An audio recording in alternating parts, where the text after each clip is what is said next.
In the New Testament, every Jewish person knew these stories that I've just told you in brief. They'd heard them many times and knew them inside out, and many others also that we didn't look at. Each one was a picture, a foreshadowing of the Messiah that would one day come. But what did these Old Testament pictures, this foreshadowing, have to do with the New Testament Jesus Christ? In John 1 verse 29, the next day John seeth Jesus coming unto him, and saith, Behold the Lamb of God, which taketh away the sin of the world. John the Baptist used these words to introduce Jesus to the crowd that was gathered to hear him preach. We find the same phrase in John 1 verse 36. Why does John the Baptist call Jesus the Lamb of God?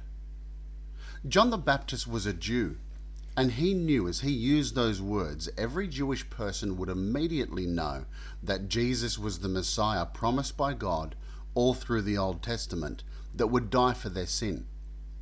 They would remember that an animal died that Adam and Eve might be clothed. They would remember that ram which had to die in order that Isaac might live.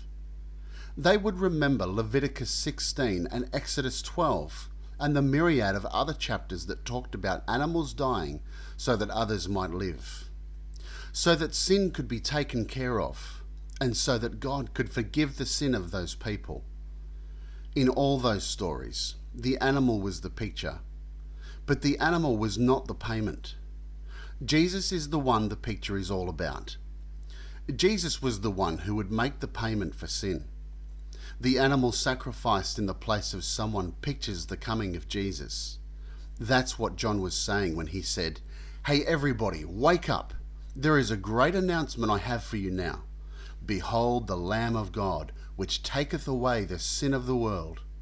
He was letting them know that Jesus was the Messiah.